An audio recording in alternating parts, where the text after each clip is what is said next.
Hello, students. Good morning to all of you.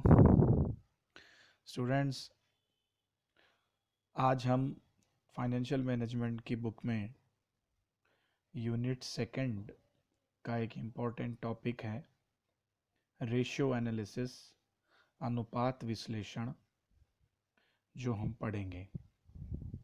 Students, आप management of inventory और break even analysis, ये दोनों heading जो फॉर्मूले बेस्ड टॉपिक थे, आप पढ़ चुके हैं। इनके काफ़ी न्यूमेरिकल सवाल भी हम लोगों ने किए हैं।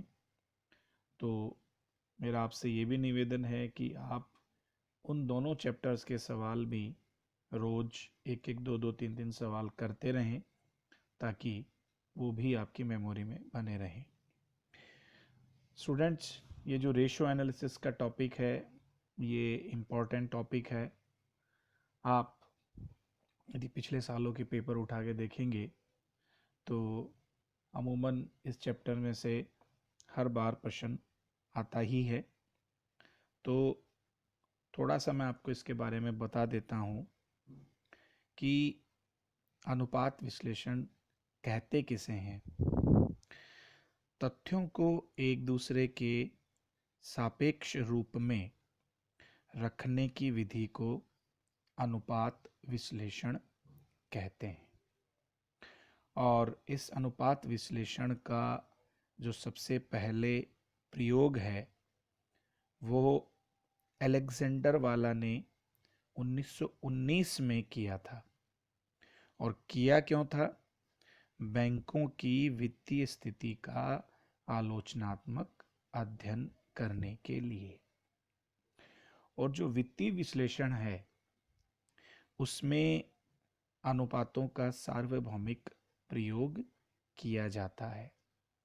यदि मैं एक सामान्य भाषा में बात करूं तो अनुपात किन्हीं दो संख्याओं के मध्य गणितीय संबंध को दिखाता है।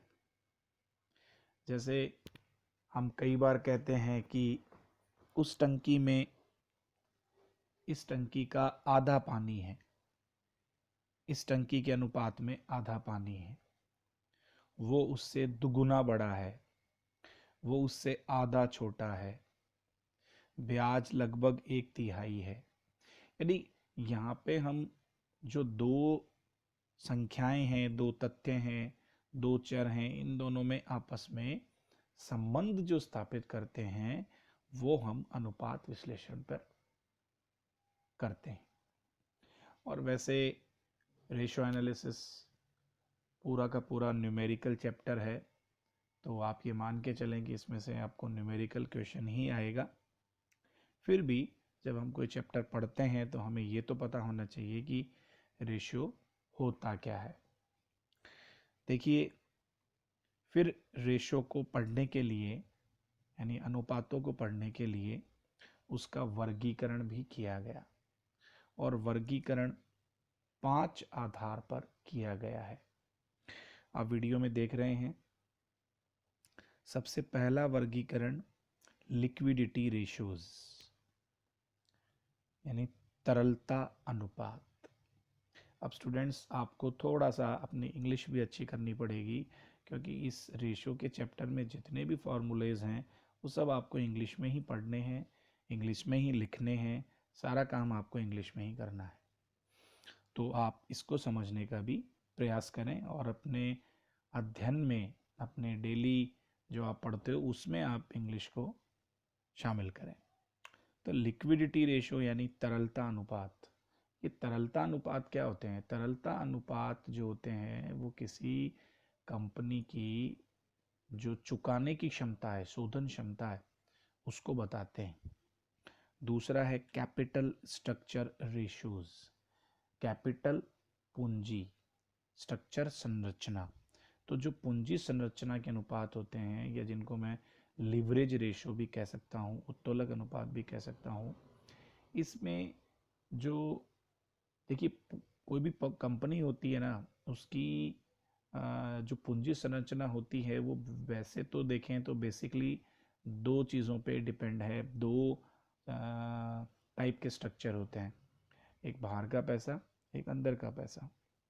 बाहर का पैसा हो गया आउटसाइडर और अंदर का पैसा हो गया इनसाइडर, यानी एक डेब्ट हो गया और एक इक्विटी हो गया।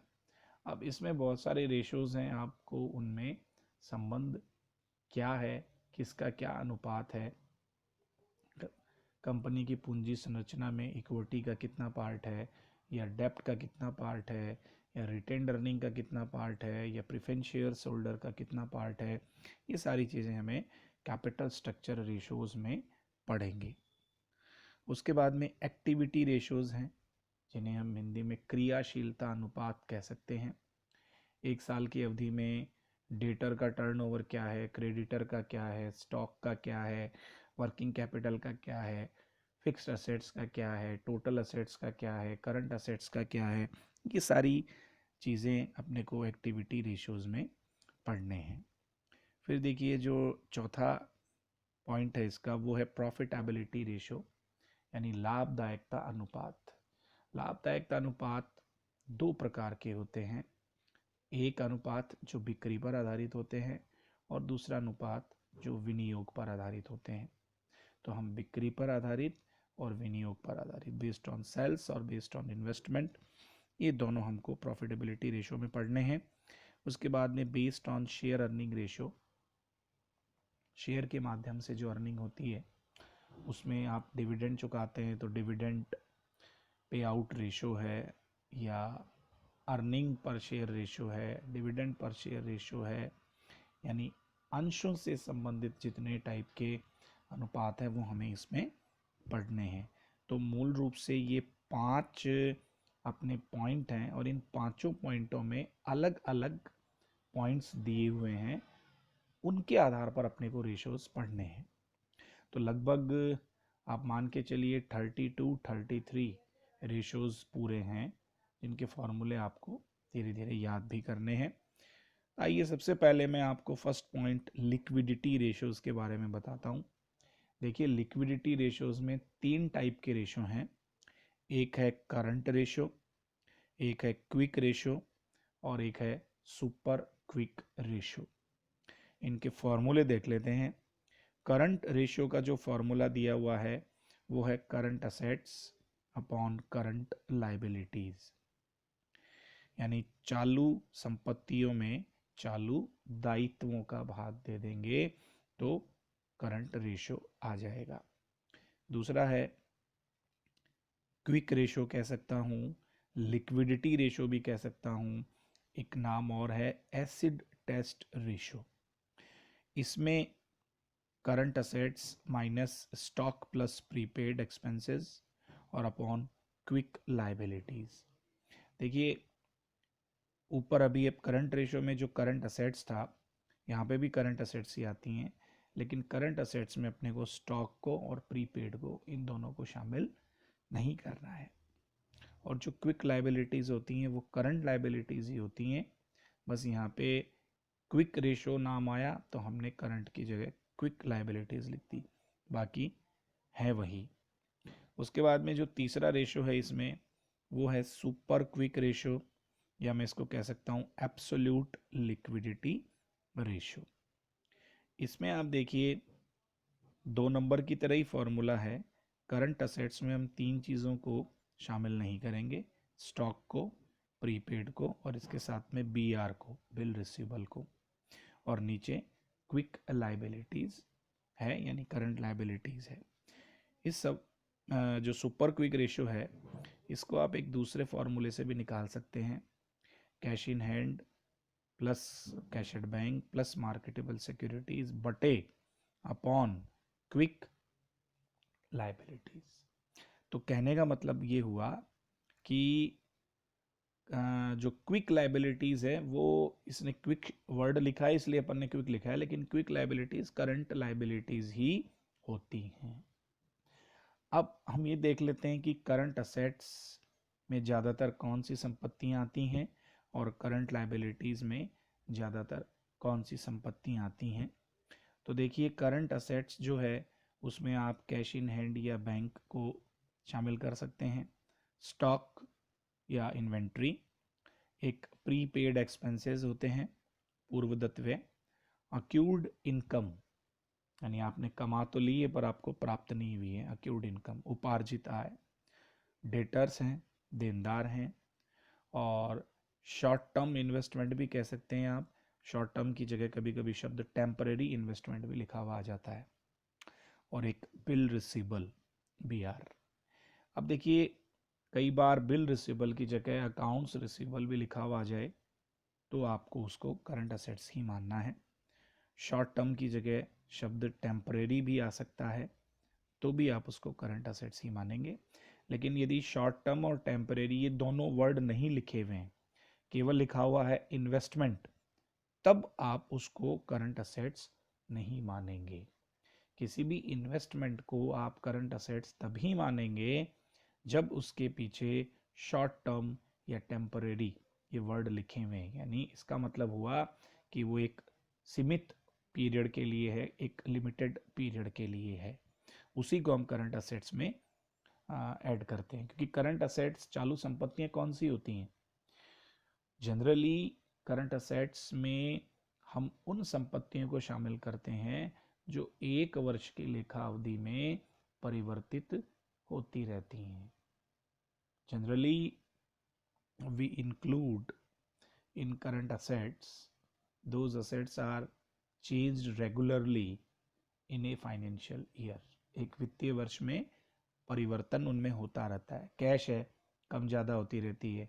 डेटर भी बढ़ते रहते हैं, घटते रहते हैं। स्टॉक है, कम ज़्यादा होते रहते हैं। प्रीपेड एक्सपेंसेस भी कम ज़्यादा होते रहते हैं। तो ये जो 1 साल का आपका जो फाइनेंशियल ईयर होता है, अप्रैल टू मार्च, उसमें रेगुलरली उनमें चेंजेस आता रहता है, वो हम लोग करंट असेट्स में शामिल करते हैं। मान लीजिए आपको सवाल में दिया हुआ आ गया लैंड एंड बिल्डिंग, तो लैंड एंड बिल्डिंग को आप करंट असेट्स में इंक्लूड नहीं करेंगे।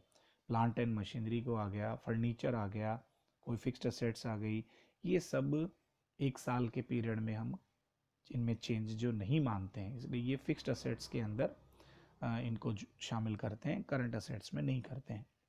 उसके बाद देखिए करंट लायबिलिटीज़। करंट लायबिलिटीज़ में एक आ गया बैंक ओवरड्राफ्ट। उसके बाद में क्रेडिटर्स, लेनदार हैं। डेटर का उल्टा क्रेडिटर हो गया और कैश का उल्टा बैंक ओवरड्राफ्ट हो गया। फिर प्रीपेड एक्सपेंसेस, पूर्वदत्त व्यय, और ये इसका उल्टा आउटस्टैंडिंग एक्सपेंसेस। आउटस्टैंडिंग एक्सपेंसेस को भी आपको करंट लायबिलिटी मानना है। फिर एक मैंने लिखा है, देखिए अनअर्न्ड इनकम। अनअर्न्ड इनकम को मैं इनकम रिसीव्ड इन एडवांस भी कह सकता हूँ। इनकम रिसीव्ड इन एडवांस, यानी आपकी वो आय आपने कमाई नहीं है अभी, लेकिन आपको पहले ही प्राप्त हो गई है। सितंबर की सैलरी अगस्त में प्राप्त हो जाए तो वो अनअर्न्ड इनकम हो गया, इनकम रिसीव्ड इन एडवांस हो गया, उससे करंट लायबिलिटी मानेंगे। उसके बाद शॉर्ट टर्म या टेम्परेरी लोन, और इन्वेस्टमेंट का उल्टा लोन हो जाएगा। और लोन की जगह कभी कभी बोरोइंग्स शब्द भी आ जाता है, पर आप देख लेंगे कि शॉर्ट टर्म है तो करंट लायबिलिटी हो जाएगा। और एक बिल्स पेबल, जैसे उसमें ऊपर BR था वैसे BP आ गया यहाँ पे। प्रोविज़न फॉर टैक्सेशन, जनरली कोई इन्फॉर्मेशन नहीं होती है तो हम इसे करंट लायबिलिटीज़ में लेते हैं। बाकी सवाल पे डिपेंड करता है कि उसमें किस टाइप की सूचना दी हुई है, उस पर हम डिसाइड करते हैं कि इसे करंट लायबिलिटी में इंक्लूड किया जाए या नहीं किया जाए। इसके अलावा भी स्टूडेंट्स किसी सवाल में कोई नई चीज़ आ गई तो हम अपनी लिस्ट में ऐड कर लेंगे। जैसे कई बार वर्क इन प्रोसेस आ जाता है, वर्क इन प्रोसेस को भी जितना काम हो गया उसे हम कई बार करंट असेट्स के अंदर इंक्लूड कर लेते हैं। तो स्टूडेंट्स, ये नया टॉपिक है आपके लिए बिल्कुल, और ये टॉपिक काफ़ी लंबा भी है, काफ़ी लेंदी है। इसमें सवाल भी काफ़ी हैं, बड़े बड़े सवाल हैं, और लगभग आप देखेंगे तो एग्जाम्पल्स और क्वेश्चन मिला के आपकी बुक में 100 सवाल दिए हुए होंगे इस चैप्टर में। तो काफ़ी लंबा चैप्टर है, इसलिए हम इसको स्टेप बाय स्टेप पढ़ेंगे और थोड़ा थोड़ा पढ़ेंगे, थोड़ा थोड़े रोज़ सवाल निकालेंगे, तो इस चैप्टर को हम आसानी से कंप्लीट कर लेंगे। लेकिन होगा तभी जब आप मेरे साथ साथ चलोगे। तो जितना मैंने आज आपको बताया है, आप उतना, जैसे आपने इन्वेंट्री और BP के चैप्टर में किया था, आपको अपनी कॉपी में इसको नोट करना है और नोट करने के बाद जैसे जैसे मैं सवाल बताऊंगा आपको वैसे वैसे इसमें आगे आपको ध्यान देना है।